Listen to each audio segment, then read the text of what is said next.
Yeah, welcome back.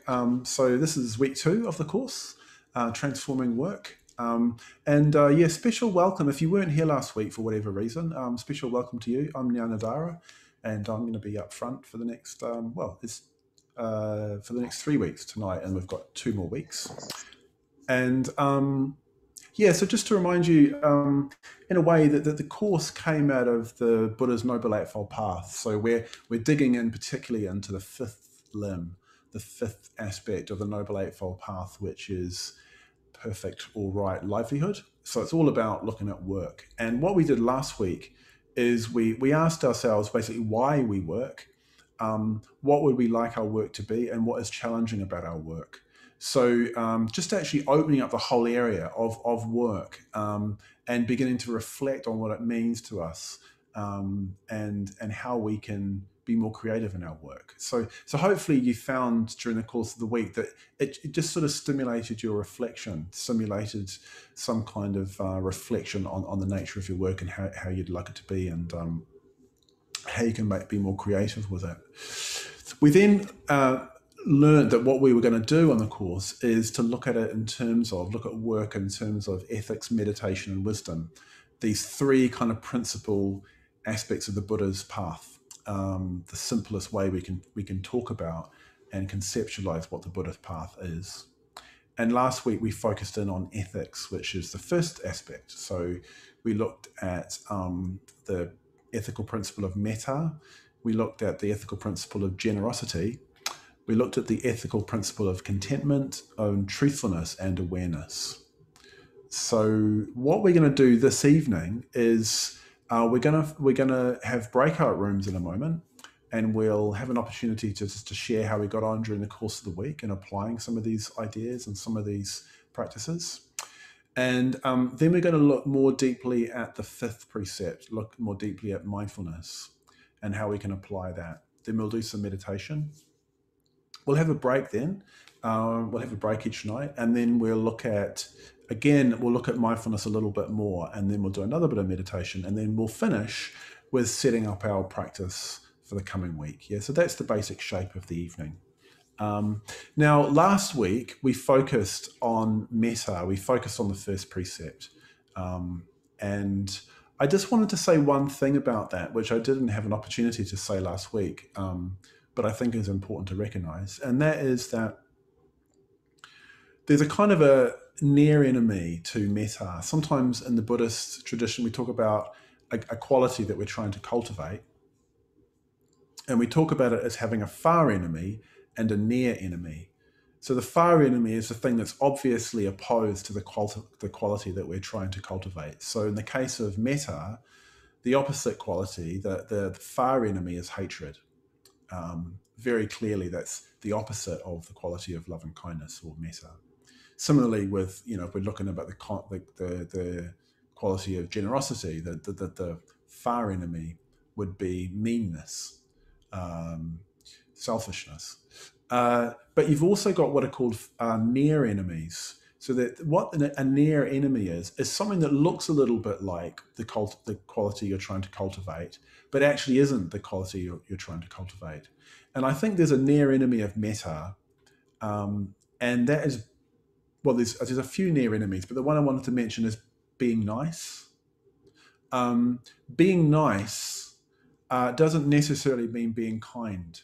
And the reason I'm saying that is because sometimes I think it's easy to pick up metta and metta bhavana as being about being a kind of a pushover. So basically, somebody does something that you don't like, that's painful for you, and you feel like, well, I better put them in my 4th stage and I better just sort of suck it up. Now, sometimes you have to do that. Sometimes you have to accept that someone's going to be unkind to you and you can't do anything about it. But you don't have to surrender in that way. It's possible to, in a way, exert your will without that being an expression of hatred. And if you have got a mind that's suffused with metta, you'll be able to do that more skillfully, and it's more likely to have a positive outcome. So I just wanted to say that metta is not about making yourself a kind of a doormat that everybody can rub their dirty boots on. Because metta involves having a sense of metta for oneself, which means self-respect, which means having a sense of dignity within and for yourself. So I think it's really important just to recognize that,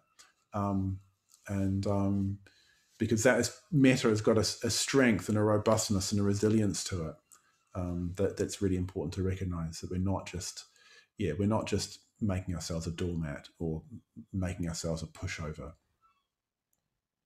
It's about being strong as well as being kind.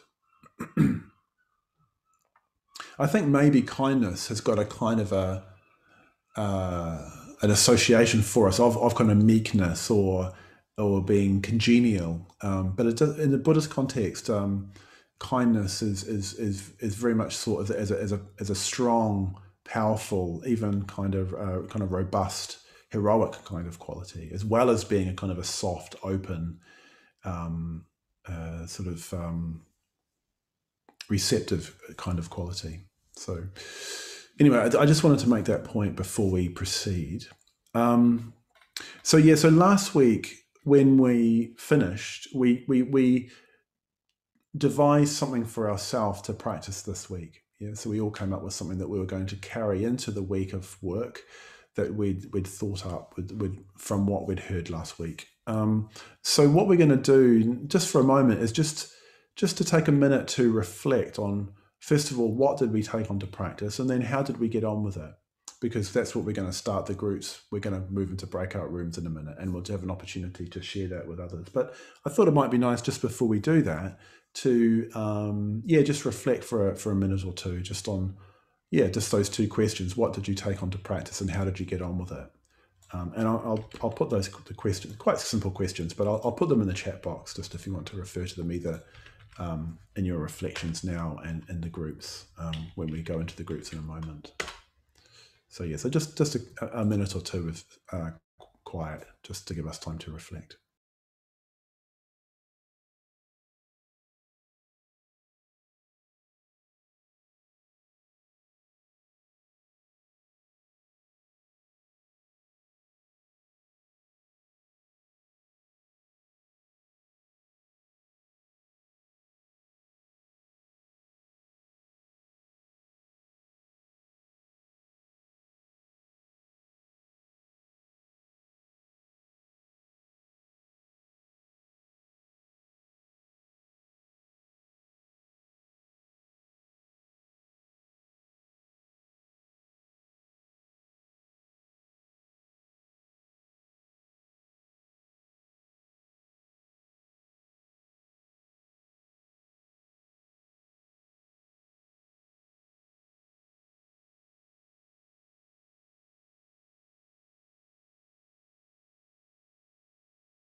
Okay, so the way the groups are going to work tonight is a wee bit different. I gave you the heads up about this last week.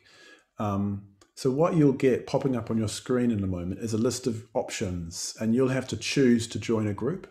So you'll have to click on the group that you were in last week. So hopefully you can remember either the name of one of the team, one of the team members, or your team member, the team leader rather, or their particular substance or object. So, for example, if you're with Tony, you'd be Lily White. So, and you choose that, and you should go into their group. Now, if it doesn't work, sometimes it doesn't work for various reasons. Don't worry about it. Stephen can manually put you into the group that you were to be in.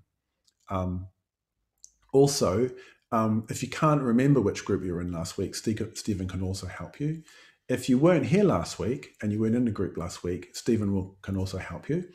And and if you end up in the wrong group for whatever reason, you can leave it and you'll come back into this main room and you can join another group from there. So whatever happens, just don't worry about it. And it'll take maybe 1 or 2 minutes 3 minutes maybe, just to get everybody in the right group. But doing it this way, it saves an awful lot of administrative, technical hassle behind the scenes. So I hope you'll be patient with it. And we'll have about 22 minutes in the group. And Stephen will let us know when we're halfway through, so we can just keep an eye on the time. Yeah, Stephen, are you ready to roll? Yeah, I am. Yeah. Brilliant. So so we do that now, so hopefully we'll all find our way into our group. So see you soon. Well, some of you soon, and some of you in a little while. Welcome back, everybody. Looks like a few people have joined us. That's lovely. So welcome if you've just joined in the last little bit. Hopefully you had a good group. If your group was like my group, there's a lot to talk about. And that's part of the point of this course, is actually just, if you'll forgive me, but just to stir things up a little bit and just just reflect a little bit. So if you do feel a little bit stirred up in relation to your work, I hope that's bearable and helpful. More than bearable, it's actually helpful. What I wanted to do now is talk a little bit about the fifth precept, about the precept on mindfulness. So, as I said, last week we focused on metta, and we've also got generosity, contentment, and truthfulness, which we'll touch into over the next couple of weeks. What I want to do, is to focus on, like I said, on the fifth precept, which is the precept on awareness or mindfulness. And when some of you will be familiar with this, when we, part of a traditional practice is to recite the precepts. So often we do what we call reciting the refuges and the precepts. So we commit ourselves to the Buddha, the Dharma, and the Sangha, and then we take on the precepts as an expression of that. And what we do is we do that in a positive. There's a positive formulation of the precepts, which is what we are going to endeavour to cultivate, and a negative formulation, which is what we're going to endeavour to abstain from or avoid. So in terms of the fifth precept, what we abstain from is drink and drugs which cloud the mind. Again, that's interpretable in terms of, does that mean absolute abstention, or can you have a glass of wine after work? And that's something that we all need to decide for ourselves. But you've probably noticed yourself that, we've probably all been to work after we've had a few jars the night before, and we all know what that's like. So it's just something to think about. We're not going to dwell on that today. What I want to dwell on and go into in a little bit more depth is the positive formulation of the fifth precept. So when we recite this, what we say is, with mindfulness clear and radiant, I purify my mind. So with mindfulness clear and radiant, I purify my mind. So here, ethics, the stage of ethics, blends into the stage of meditation. So we're talking about the mind. And I'll return to that later on after we have a break. But I want to introduce you to this idea that mindfulness is actually a more, I don't want to say complex, but there's more aspects or facets to mindfulness than we normally realize. And it's useful, I think, to think about mindfulness as having three principal aspects. So thinking of the cultivation of awareness as having three principal aspects.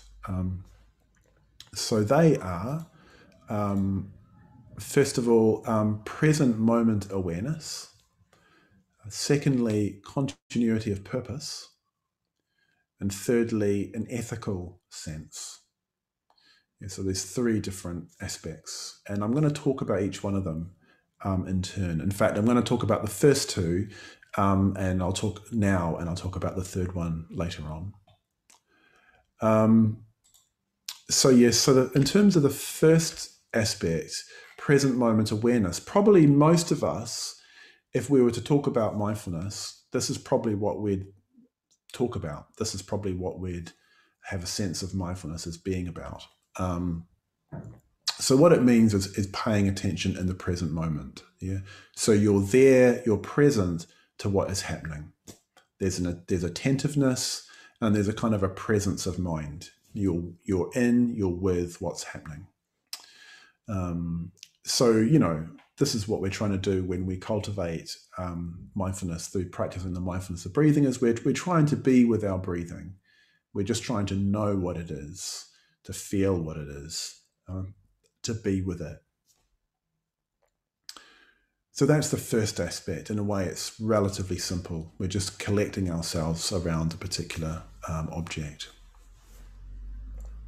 And that might be, well, in the case of the mindfulness of breathing, it might be it's the body and the movements and sensations of the body.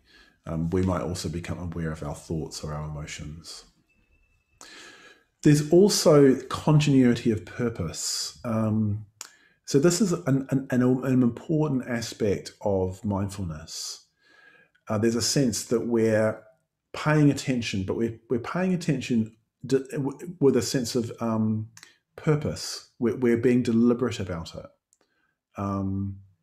We're trying to direct our attention in a particular way. So the mind is always going somewhere, and it's got this directionality to it.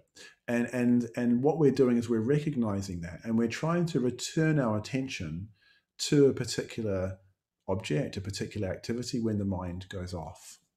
So that's what we're talking about here. We're talking about the continuity of purpose. And interestingly, the word that we usually translate as mindfulness, there's a number of different words actually in the original languages which are translated as mindfulness. One of the most common probably is sati, sati or smriti. So sati in Pali or smriti in Sanskrit. And the word literally means memory or recollection. So it means that when we're trying to be mindful, it means remembering what it is that we're doing. So this is what happens when we do the mindfulness of breathing. You know, that thing where you're paying attention to your breathing, and then you become aware that you're no longer paying attention to your breathing. You've gone off somewhere else. You remember to pay attention to your breathing. So that's what we're trying to cultivate, that continuity of purpose that brings us back, that returns our attention to what we originally set out to attend to. So you can see how present moment awareness and continuity of purpose are interrelated. In order to be present, we have to remember to be present. We have to have that purpose, that idea in mind. It's otherwise, so it's the two kind of interrelate.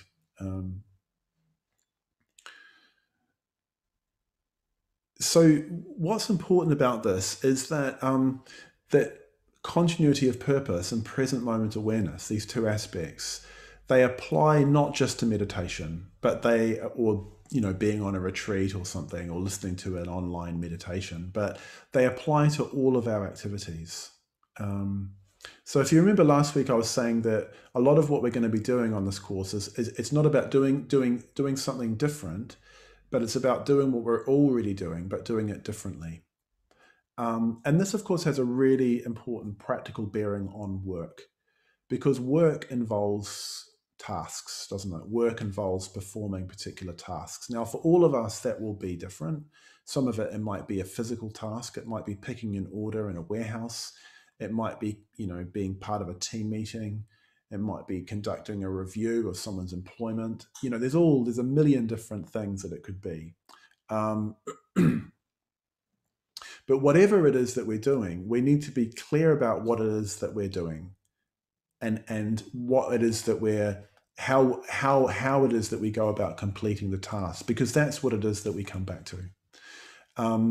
And often I think we get into trouble because we're not clear about what the task is that we're doing, or we haven't made a decision about what the task is that we're doing. So we might be doing a few things at the same time, which actually doesn't really work. So this continuity of purpose involves, clarity, so that we stay with it when we get diverted. Now, this is really, really easy to say, but quite difficult to do because we get interrupted. Somebody said, I can't remember who it was, that we live in the age of interruption, which I thought was really apt. I think after the Second World War, people talked about living in the age of anxiety, and now maybe we're living in the age of interruption. So particularly with digital devices, we're constantly being interrupted. So you might be engaged in a particular task, and then your phone rings, and you're interrupted. So your continuity of purpose is interrupted. So one way of working with this is to consciously notice when you're getting interrupted. So I think sometimes what happens is we're working around something and then something comes into our field of vision and we immediately just go to it. And what I think we need to do is to notice that we've been interrupted and just take a mental note of what we were doing, and then engage if you need to engage. Sometimes you don't need to engage, but sometimes you do. Someone's ringing and it's the boss and it's important or something like that. So you engage with that. Now, if you've made a mental note of what you were doing before you were interrupted, it's much easier to pick it up after you put the phone down. And sometimes what I've noticed with this is it takes a little while. I need to just wait for my mind to kind of pick up where I was. It's almost like just putting the phone down and then just waiting and almost asking yourself, so what was it I was doing? Oh, that's right, that's what it was. And then you can pick it up again. But often I think we don't allow the space for that. So what happens is we might, if we work on our computer, we look at our computer and we see something else that needs attention, and then we give our attention to that. So we leave something half done. Now, what can happen is that we can keep opening up new tasks and not completing them. And I think probably this is how we, as we say, get frazzled.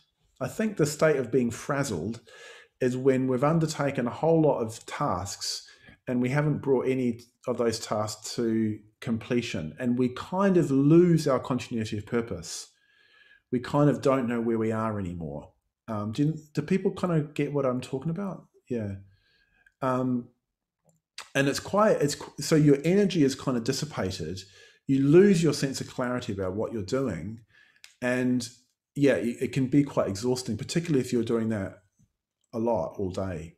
It's really easy if you're working on a computer, which I don't know, maybe we could just have a show of hands about who works on a computer regularly, or yeah.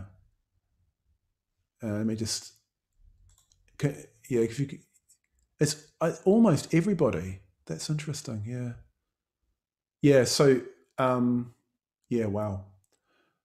So that's what happens, isn't it? Like on a computer, there's all these streams of input that you might have, like my work, I have on my screen, I have WhatsApp, I have Slack, I've got 3 different email accounts, and then I might have a Word document that I might be working on.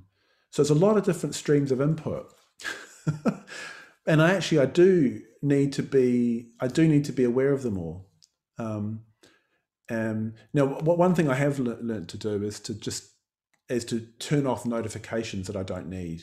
That's made a huge difference. I don't, if I get a WhatsApp message, sometimes I actually don't need to know what it is. I can look at it when it suits me rather than when it suits WhatsApp, if you see what I mean, because you can become a bit of a slave to these things. But anyway, the point I'm making is that we need to actually be quite conscious, I think. And if we do that, what will happen is that we'll complete our cycles. So I think this is a really helpful way of thinking about continuity of purpose, is in terms of, completing your cycle. So when you start into something new, you bring it to completion before you pick up the next task. So it's a bit like you're being clear about what it is that you're doing. You're being clear about where it is that you need to go, and you're being clear about when it is that task is completed, or at least completed for the moment. So for a lot of us, I'm sure our work, we do a little bit of work on something and it might involve sending an email, and then we have to wait till something comes back before we do some more work on it. But at least we bring it to the point where the mail's gone off before we pick up the next task. And it's interesting because we were talking about this actually in our group, and it came up. But just actually, when you've got to the end of a cycle, when you know that that's happened, one thing I try and do is just have a little moment. Like, I'm talking just a moment, just to kind of before I pick up the next thing. It could even just be like 20 seconds. But I think we can often feel like, got to get on, got to get on, got to get in, lots to do. And then we can kind of plunge into the next task without just giving a moment for the dust to settle, as it were. And if we do that, then when we pick up the next task, we'll do it with a bit more clarity, whatever that task is. So yes, I'm talking about completing our cycles. I'm talking about taking a pause before we pick up the next thing. And one other little thing that I think is really helpful is and this is one of the things that I think we miss when we do work digitally, or particularly when we work remotely, is just taking a moment to feel satisfied with what we've done. So it's one of the wonderful things about physical work. So next door, there's a man gutting the house next door, and he's gutted it. So he's got a skip outside, and the skip is slowly filling up with rubble and plaster and all kinds of muck. And it's really great when you do that kind of work, because at the end of the day, you can look at your skip and you can kind of feel satisfied that you've done, you can sort of see what you've done.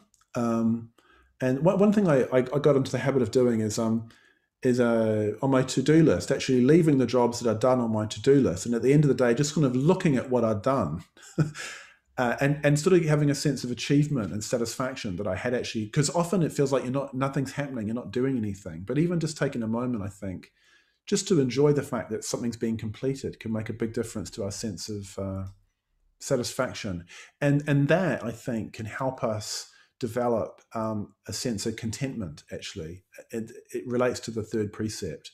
We can develop a sense of satisfaction in our work because we're getting through it. We're doing things. Things have happened that we've made happen.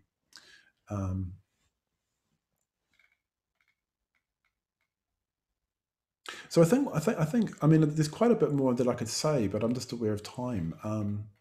One other thing is that this clarity that I'm talking about, this clarity of understanding what your purpose is, it's something that needs to be refreshed.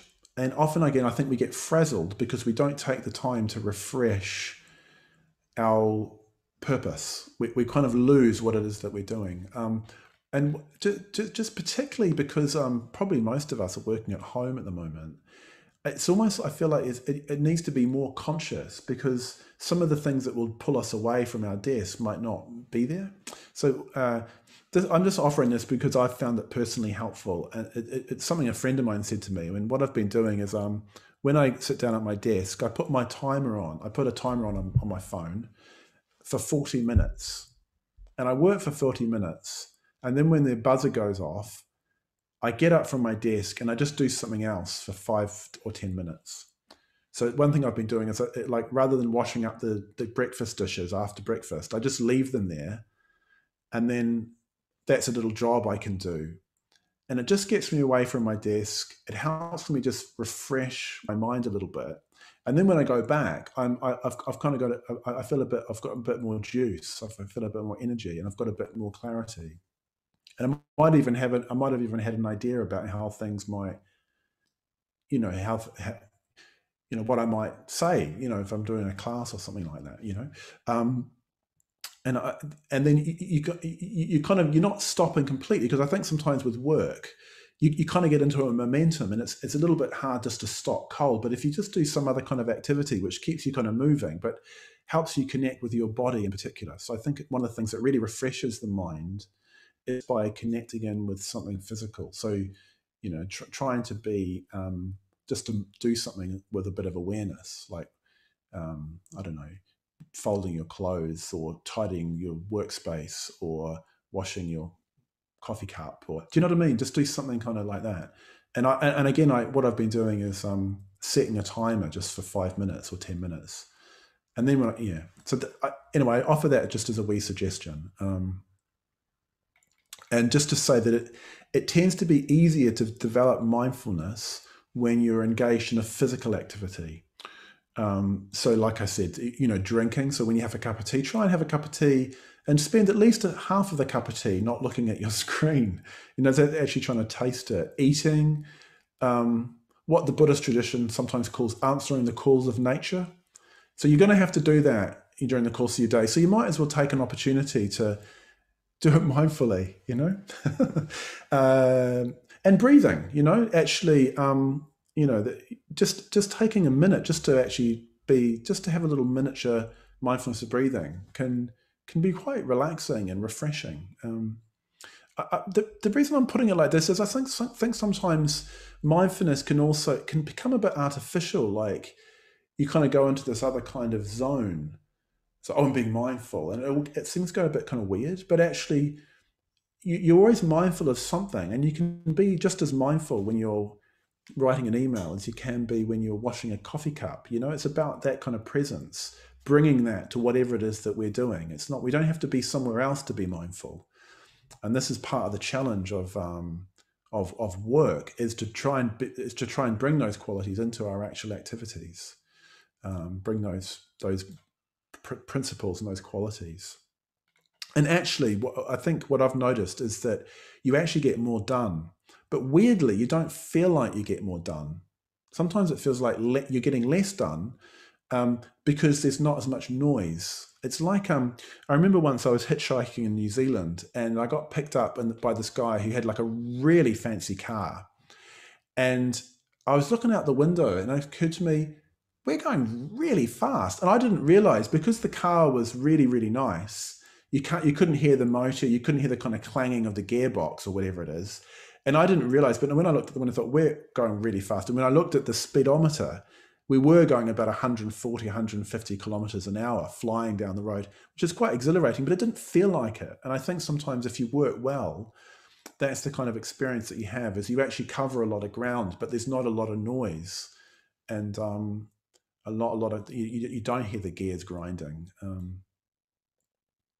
Anyway, so yeah, so I just wanted to just open that area up, this notion that that mindfulness is not just about present moment awareness. It is about that, but it's also about continuity of purpose, and that's where we really develop. Actually, we develop our strength of character. We develop ourselves as a kind of force that can make things happen, and if we're able to cultivate that kind of continuity of purpose, there's a kind of directionality. That directionality becomes stronger. We become more integrated. We become more together, more collected as a person, and then we'll be more effective. Because our energy will be available. So it's hopefully you kind of got a bit of a sense of what I'm talking about, and maybe what we'll do now is we'll just have a couple of minutes before we take a break.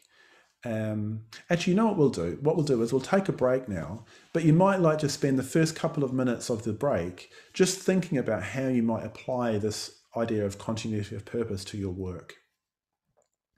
So we'll spend, I make it 7:58, so we'll come back at 8 minutes past 8 and just spend some of the time in the break just thinking about that. And if you've got any questions, feed them into the chat box during the break, and I'll answer them when we come back. Yeah, so back at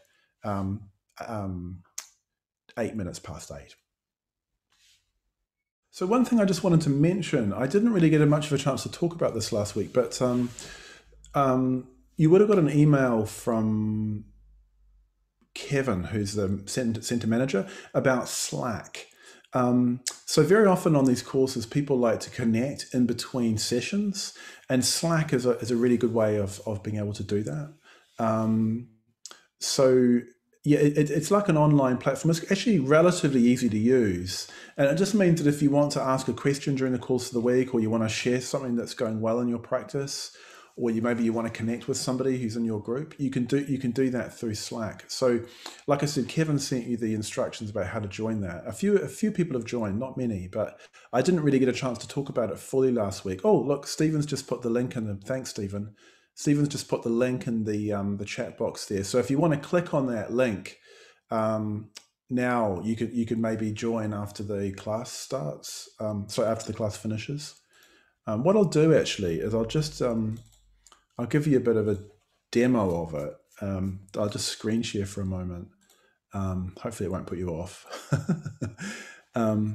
Now, I'm aware of the fact that this is not going to be everybody's cup of tea. In a way, to be, if I'm honest, it's not entirely my cup of tea, but I do appreciate the opportunity just to connect with people in between sessions. So I'll just share that so you can see what it looks like. So can you see that? So this is Slack, and this is the so you can see Colin's there, Liz is there, Sumaida's there, Maeve is there, Kevin's there, I'm there, and it's just an opportunity, just to connect in between sessions. There's also, if you've got, like I say, if you've got a question, you can chuck that in. You can. There's other Slack channels for the different courses. So you can see there's quite a few people from the course that Vajrashura just started last night, Sailing the Worldly Winds. So if you click on the course, The Transforming Work, you can engage through that portal, and it'd be really lovely. It's just, I know, like I say, it's not going to be everybody's thing, but if it is your thing, then by all means have a go, and it'll help just to create a sense of continuity in the community. I mean, we do miss, if we were all meeting together, we'd have more of a sense of each other. So it's just partly just a way of creating a sense of being connected to each other through the course of the 4 weeks. Oh yeah, cool. Thanks for your message, Celia. Okay, so I'll keep going. So so I've just to remind you where we left off. I was just talking earlier before the break about how mindfulness has got these 3 principal aspects. So I just reminded you about the present moment awareness aspect. So this sense of presence, of being with what's happening, but also the sense that we talked about quite a bit more length, which is the continuity of purpose. So that's actually setting out with a particular intention and in a way directing our attention to that particular activity or that particular object, and keep coming back to that. And in that way, developing a sense of continuity and strengthening our sense of individuality, really, and integration. So the other aspect that I wanted to mention is what I've called an ethical sense. So mindfulness has an element of ethical sensitivity to it. Now, the word that's being translated here is interesting. The word is appamada. Appamada. Now, what you often get with Indian languages is you get a positive quality is the opposite of a negative quality. It's a little bit like in English, we have the word immortal, which literally means not mortal, but the connotation of the word is really positive, immortal. So it's a little bit like that with Pali and Sanskrit. So there's this word appamada. Now, mada means drunkenness.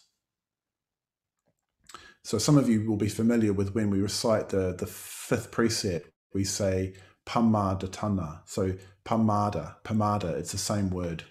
So pa is like an intensifier. It means very. So very drunk. Now, at the beginning of the word means the opposite of that. So it's being not very drunk. So it's got a strong connotation of clarity, of presence, and of awareness, knowing what you're doing. Because that's one of the things that happens when you get drunk, isn't it? Is that you don't know what you're doing anymore. If you get really drunk, you can't even remember what you did. So appamada means literally means not being very drunk, and positively it means the sense of awareness. Now, I mentioned earlier that when we recite the precept, what we say is, with mindfulness clear and radiant, I purify my mind. So as I said earlier, ethics here blends, as it were, into meditation, because what meditation is, when we practice meditation, what we're trying to do is we're trying to cultivate an uninterrupted stream of skillful mental states. So that's what meditation really is. When we cultivate meditation, we develop this uninterrupted stream of skillful mental states. So skillful mental states, I talked a little bit about last week. So skillful mental states are states of mind that are characterized by contentment, by love, by calm, by energy, and by clarity. Those kinds of qualities. And unskillful mental states are characterized by craving, aversion, restlessness,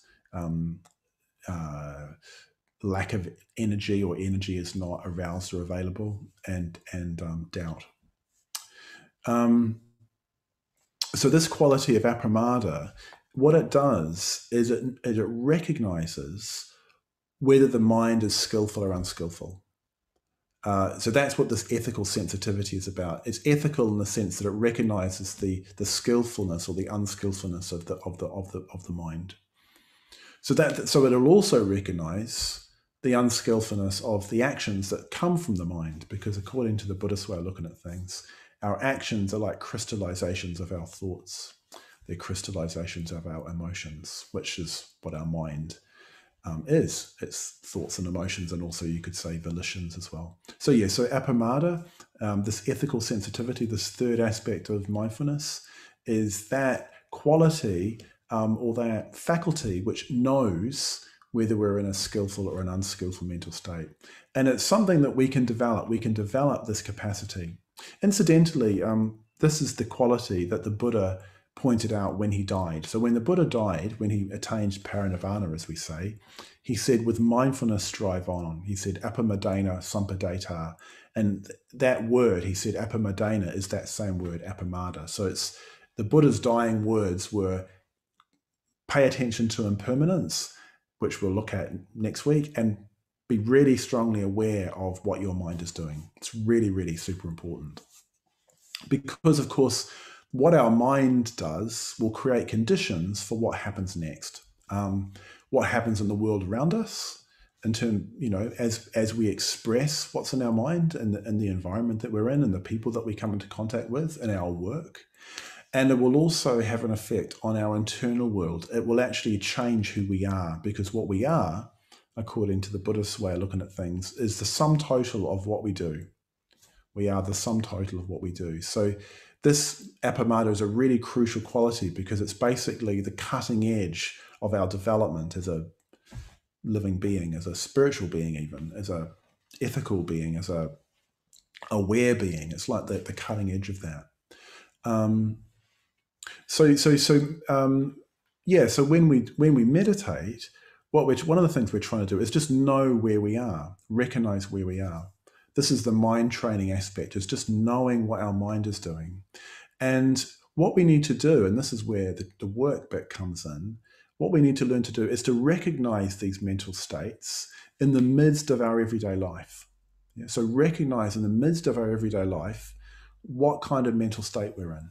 It's more difficult because there's more going on, but it's really powerful, because if we can keep that mind training going all the time, it'll gather more and more momentum.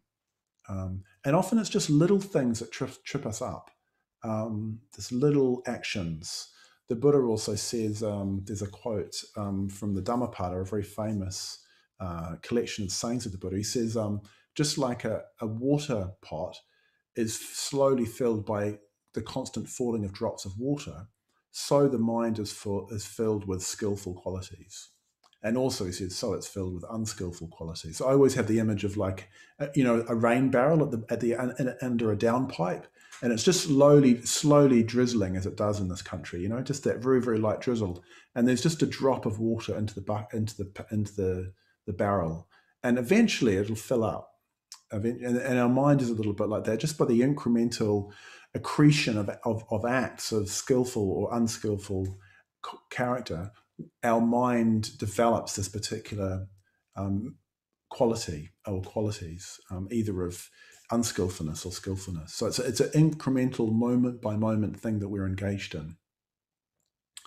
So that's what this is about. That's what this ethical sensibility, this kind of mindfulness is about, is recognizing what our mind is doing, and actually, steering it a little bit in a positive direction.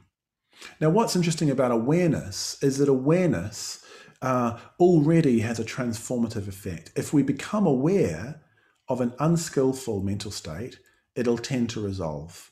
If we become aware of a skillful mental state, it'll tend to intensify and deepen. It's not that we have to do anything in addition to being aware.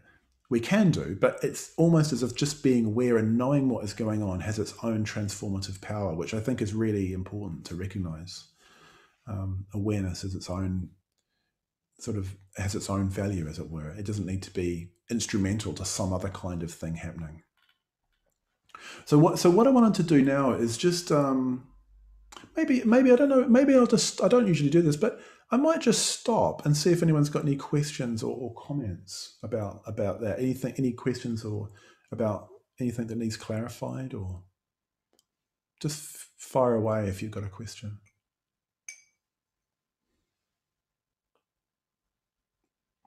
Don't be shy. I know there's sort of a weird reticence that you have when you're online. It's a bit awkward, but...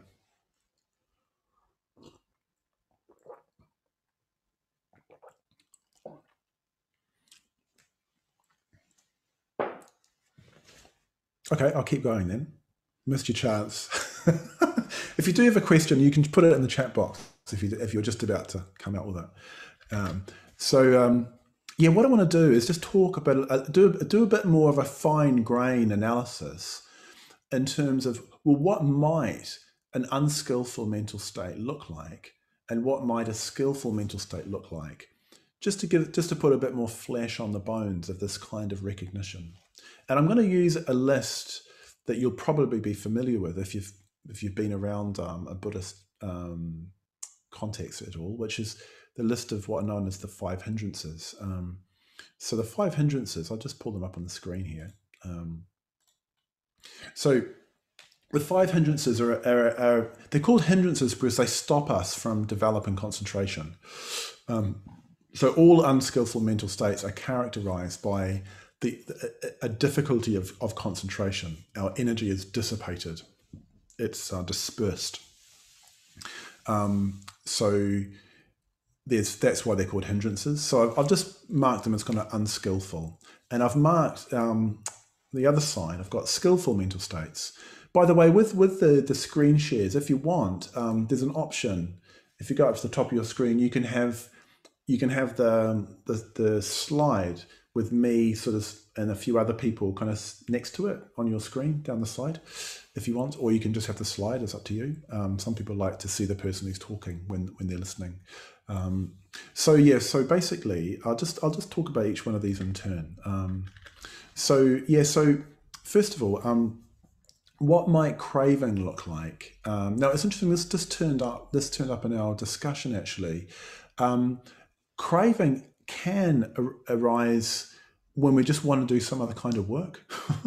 So rather than recognizing that for the moment this is the kind of work that we're doing, we feel like we would like to do something different. So there's a kind of a longing for something different, which pulls our energy away from what it is that we're engaging in. And I mentioned earlier actually, just how finding satisfaction just through the simple act of getting things done can lead to a certain kind of contentment with our work. It might be really simple things, or just tidying our desk, but that kind of contentment, that sense of satisfaction, just with a simple act of work, is really important to cultivate. That's why I was saying earlier, just that the value of completing a task and then just spending a few moments just relishing the fact that you've done something, particularly if it's a big thing. You know, you've written that email that you're putting off, or you've had that difficult conversation with a colleague that you're putting off, and just actually spending a bit of time just, you know, in a way, kind of congratulating yourself for doing it. So that's just one example of craving. There's millions of examples, of course, but I just wanted to mention that one. Now, the next one, of course, is aversion or hatred or ill will. Now, the opposite of that is metta. And again, this ties in a little bit with what I was saying earlier about how, irritation is inevitable. Human life will involve irritation. Other people will irritate you. That's just a fact. What we do in response to that, we have some influence over. So we were talking in our group actually about, I think sometimes even being kind can be problematic, that the language of kindness, maybe it's better to think in terms of goodwill.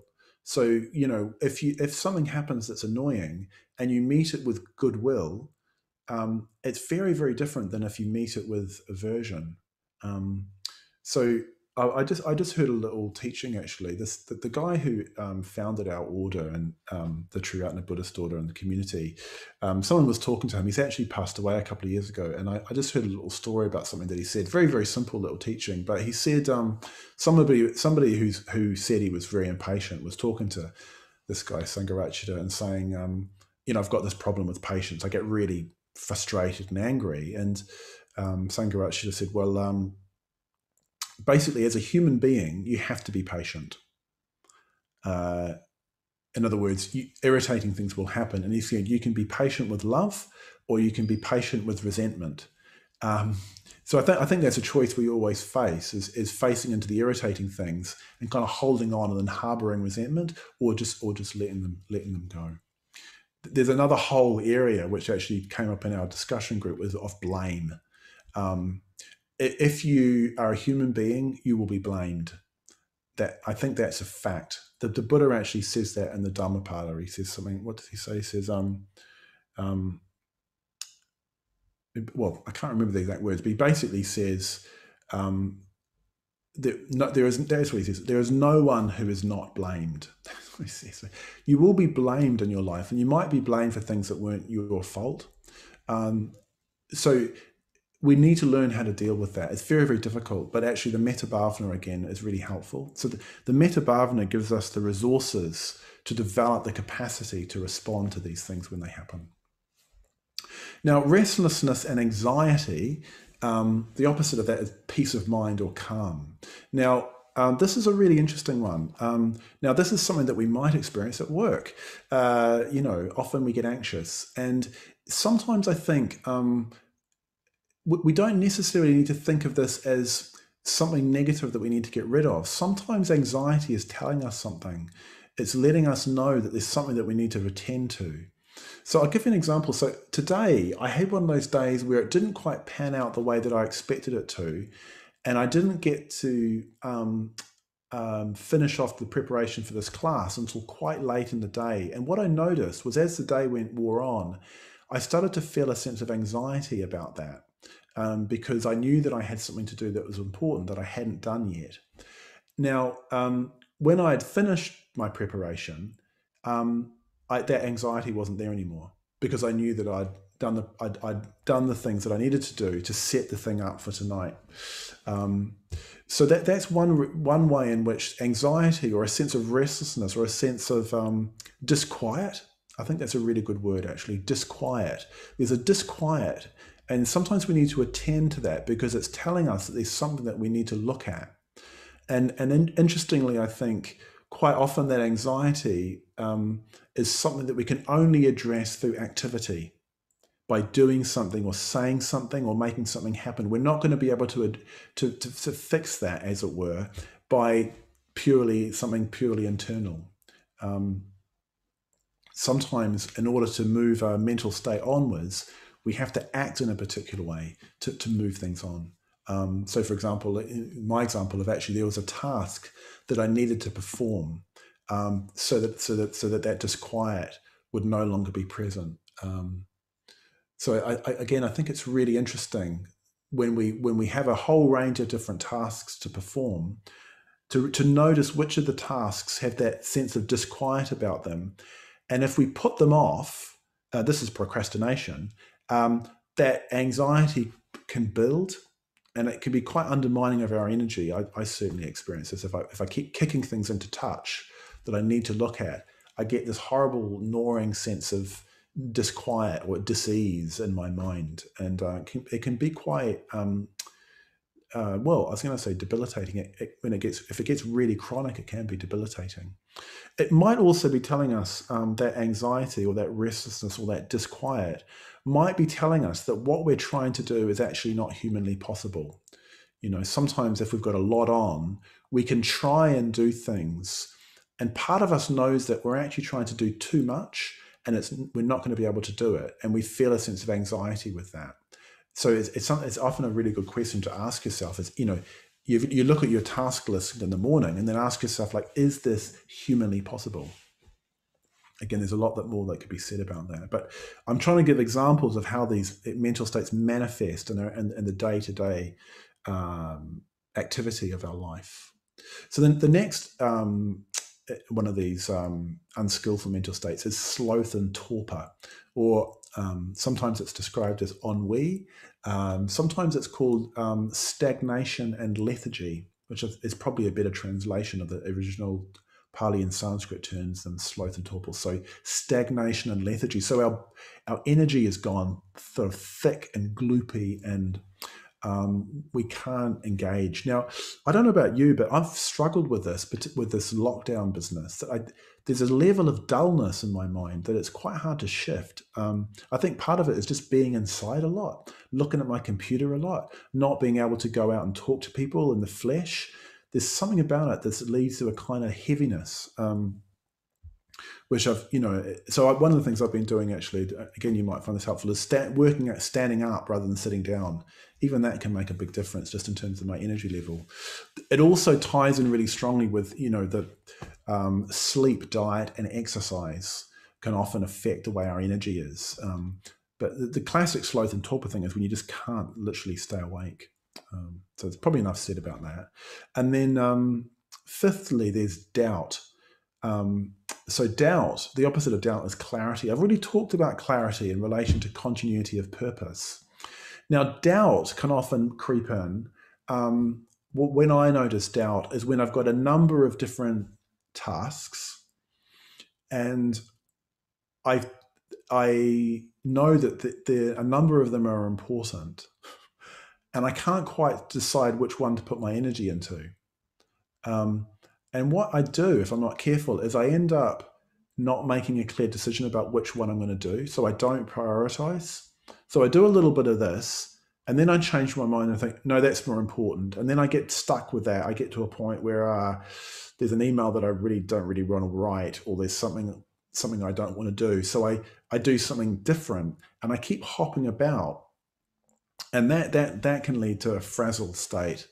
So that's how, because doubt manifests as indecision. You can't make up your mind, or you won't make up your mind. So what's needed here is clarity, in a sense, a commitment of just saying, okay. I mean, I think a lot of these are temperamental. Like some people will never do doubt, but they might get like really, really frustrated. If you're kind of a driven person, you might find you never experience doubt. You always know exactly what needs to be done, but other people get in your way, So different people have different kind of habits, and also often what you'll find is that the unskillful mental states you get into might be a kind of shadow of your strength. So your strength might be that you've got loads of initiative, and you never experience doubt. You've got heaps of energy, but you might get really frustrated and angry with other people. Similarly, you might be really empathic. You might be able to talk really well with other work colleagues, but you lack a sense of initiative, if you sort of see what I mean. So sometimes our weaknesses are kind of the shadow of our strengths. So again, a lot of this is about knowledge of being aware of yourself, and being aware of the ways that you work which are helpful, and the ways that you work which are unhelpful. And we don't need to beat ourselves up about it. I think sometimes when you hear these terms, craving, hatred, anxiety, sloth, it can sound a little bit like 5 new sticks to beat yourself up with. But really what it's about is actually knowing what's going on. And when you know what's going on, when you're aware of what's going on, you can, in a way, have a word and a label for what's going on. You're in a much stronger position. There's a clarity to that. And you can do something with it. So even just knowing what it is. So what we're going to do now, so hopefully you've got a bit of a sense of what I'm talking about, and how those unskillful mental states manifest in your working life. What I thought we'd do now is we're just going to do a bit of meditation, and we're just going to develop awareness of our mind. And we're going to try and acknowledge just whatever's there, just whatever our mind happens to be. I'll stop sharing.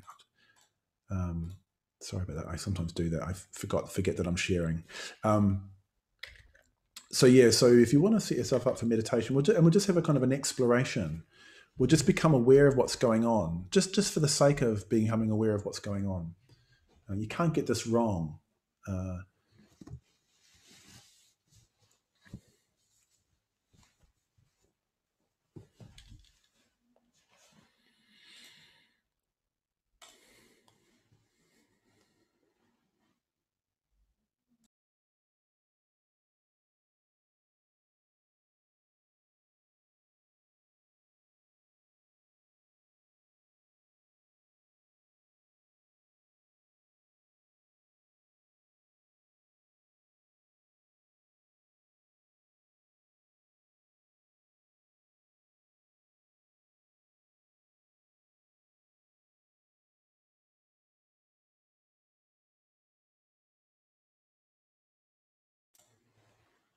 So just taking the time you need to get into a posture where you feel relaxed.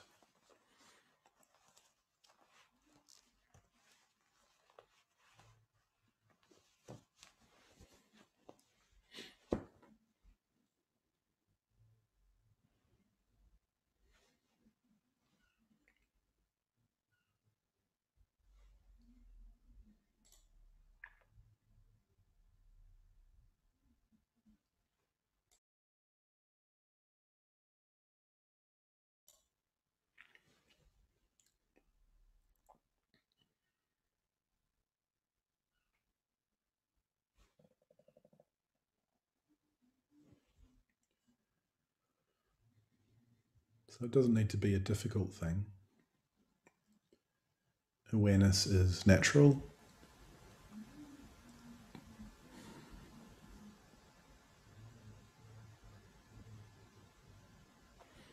And we've always got a modicum of awareness. There's always awareness there, present in some way.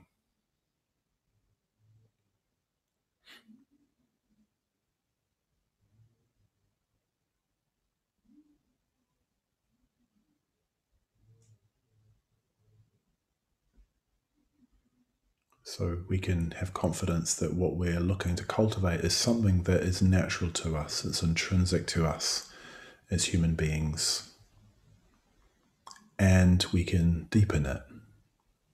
We can develop it.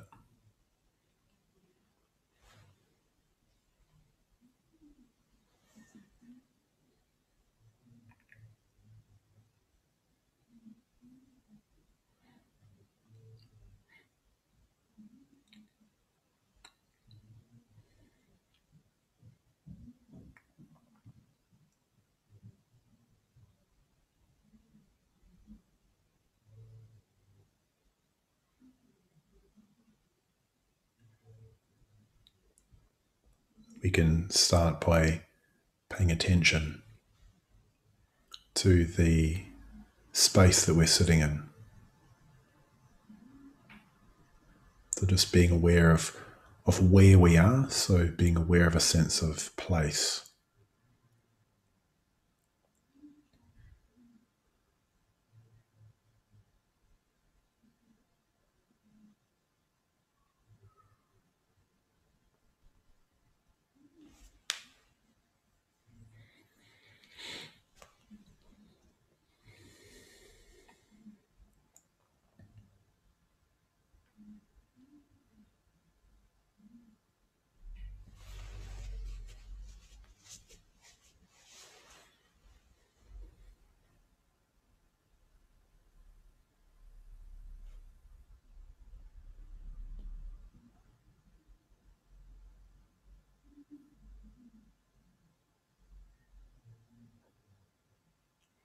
And then tuning into our body.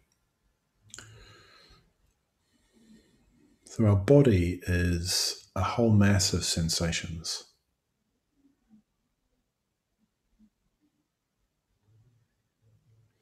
A whole mass of sensations that we experience as located somewhere in relation to other sensations.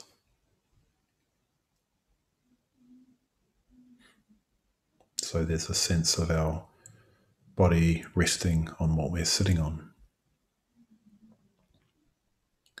The feet, the legs, our buttocks, lower back perhaps as well. And with that sense of contact, we also get a sense of the weight of our body.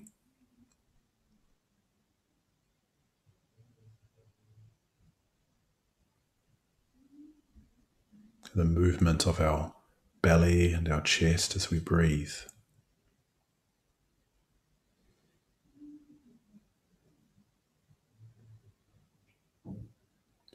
The feel of our arms and our neck and our head and our face.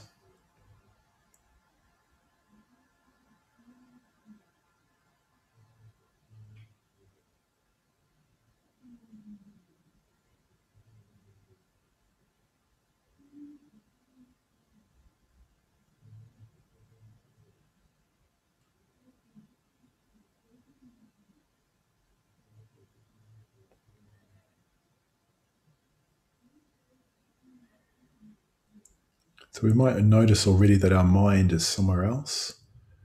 It keeps drifting onto some other topic or image or thought or memory or anticipation.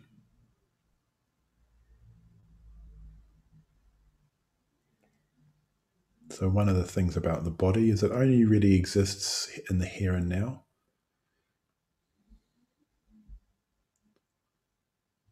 So if we're really attentive to our body, it will tend to anchor us in the here and now. But we need to remember to do that, which is the continuity of purpose.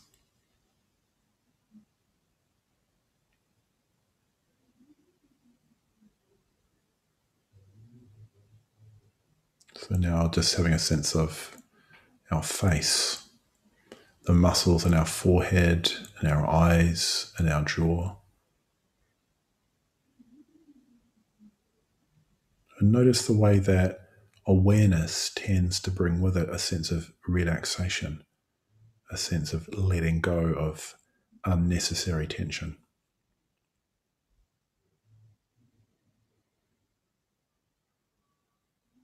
And the scalp, the neck,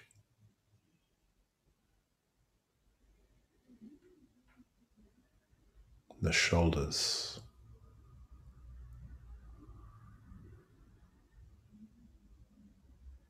the arms and the hands, the belly.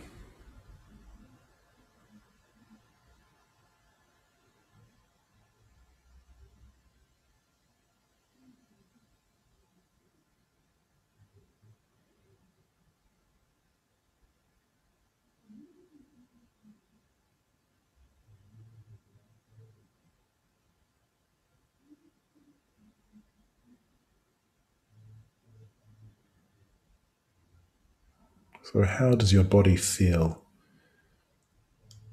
And I'm asking the question not to get an answer, but just to deepen a sense of curiosity about the direct experience of your body.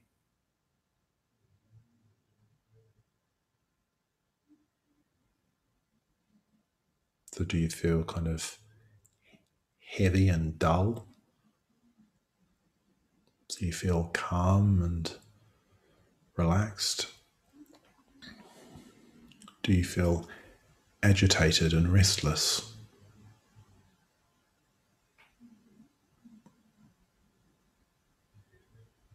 So don't worry about being in a wrong or a right state.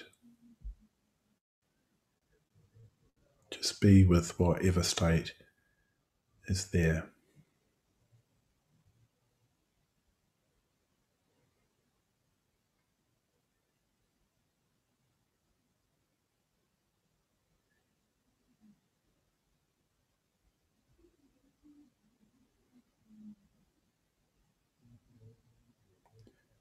And notice the way that your thinking is.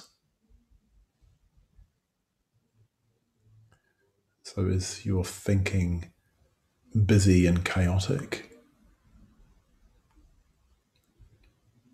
Or is it quiet and relatively still?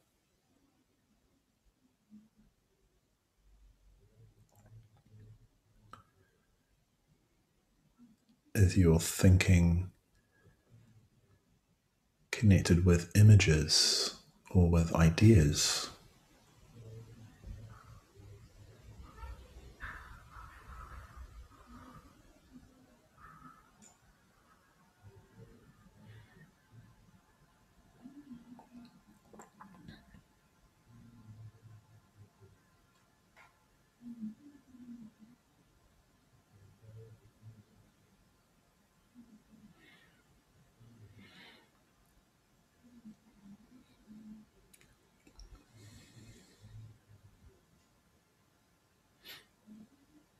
Is your thinking about something in the future? Are you thinking about something in the past? Or is thinking not really about either?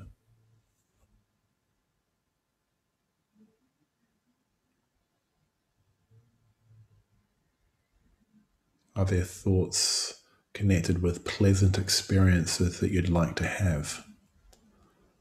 Are your thoughts about somewhere where you'd rather be right now? In other words, craving.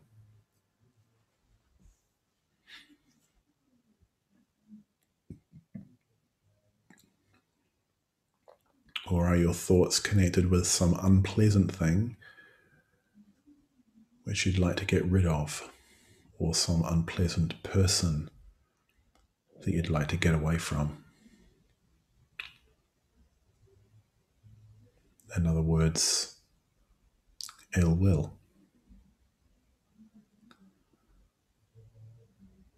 Conversely, is there a sense of metta, a sense of just a well-wishing, goodwill, warmth kind of attitude?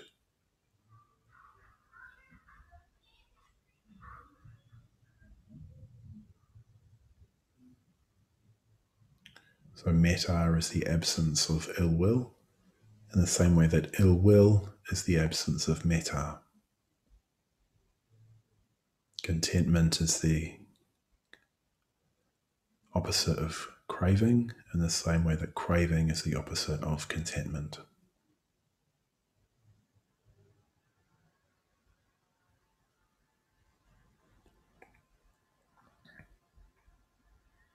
What about peace? Is there a sense of peace and calm, freedom from worry, freedom from anxiety? Or is there a restlessness, a disquiet, an anxiety there?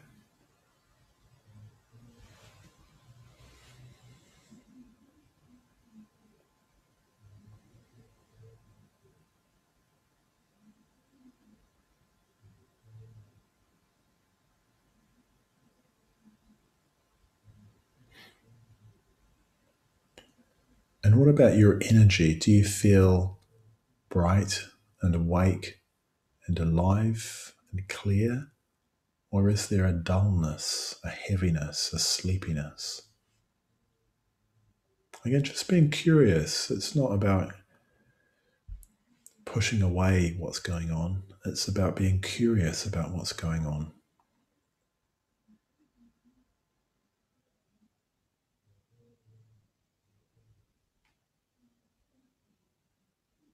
And then what about doubt, indecision? Is that there? Or is there a sense of commitment and engagement?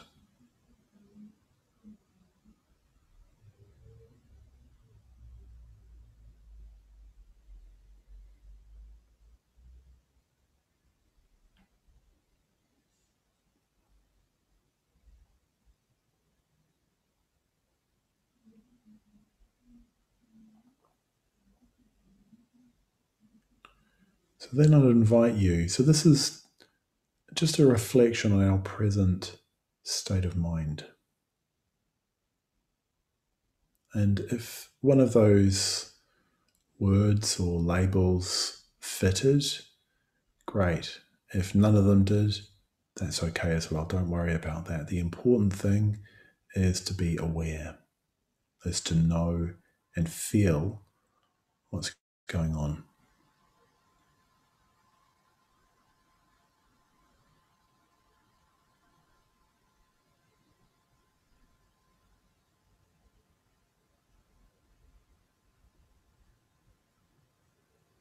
So now just relax. Don't try and reflect or contemplate or pay attention in a particular way.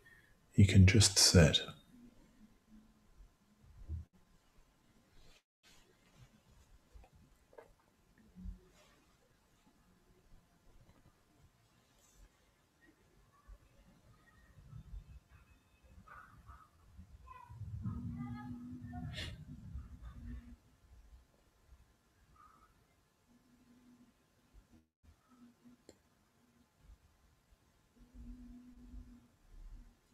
So then what I'd invite you to do is just reflect on your work. And is there anything that you can bring from tonight about present moment awareness, or about continuity of purpose, or about ethical sensitivity, or maybe of one of the 5 hindrances or their skillful counterparts that you could bring into your work as a kind of precept or a practice? Maybe one thing, maybe 2 things, but no more than that.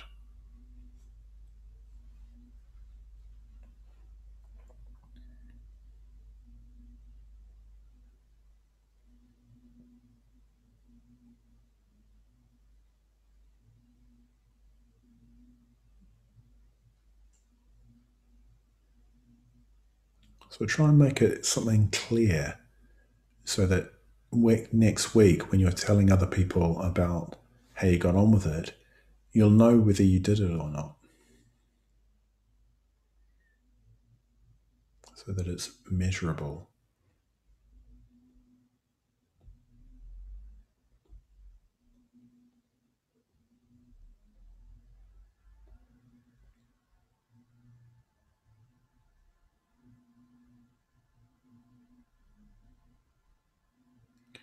So how will you remember to do this thing?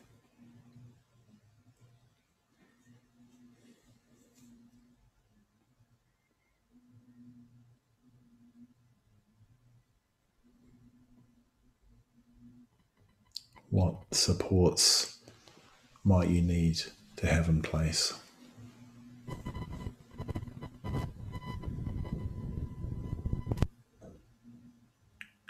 What obstacles might you encounter?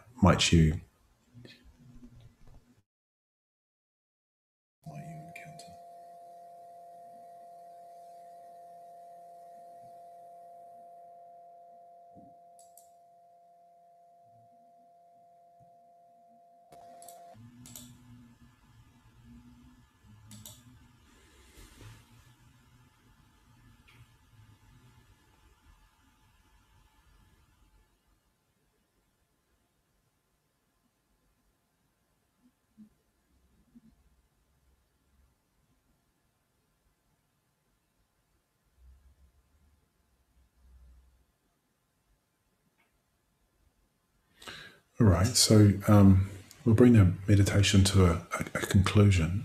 Hopefully you've got an idea of something or 2 things that you want to do this week. And Stephen, if you could put us into groups of 2 for 3 minutes, and we'll just have an opportunity to tell the other person what we intend to do. Or maybe it's just an area that we want to look at. We might not be clear yet about what our intention is. People are arriving back, which is great. Some people are taking the maximum time. Hopefully you got long enough just to sort of say what you were going to do, and it was helpful to... Part of the reason for doing that is if you say something out loud, it makes it more real. So I suggest also, if you can, to write down what your intention is. Again, that will make it more real. Oh, everyone's come back all of a sudden. That's brilliant. Fantastic. Welcome back, everybody. Just say a few things before we finish. I was just saying, so part of the reason for saying something out loud is that when you say it out loud, it makes it more real. it takes it from the inside and makes it, when you externalize it, it makes it more concrete. It also makes it more measurable. So what I suggest you do is you even write it down, if you can, in the next few minutes when we start, or when we after we finish, and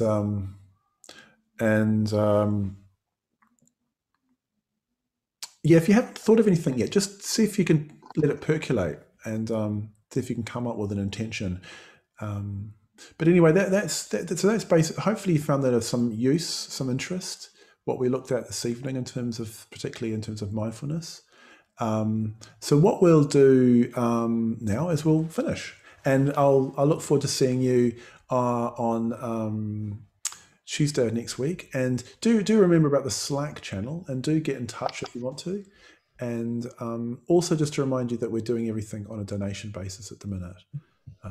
So I think I did mention that earlier last week. So just to remind you about that as well. But other than that, that's the thing I was going to say. If you've got other questions, or you want to hang out for a bit, I'll be here until about 15 minutes past 9. And it'd be lovely to see you if you want to. Anyway,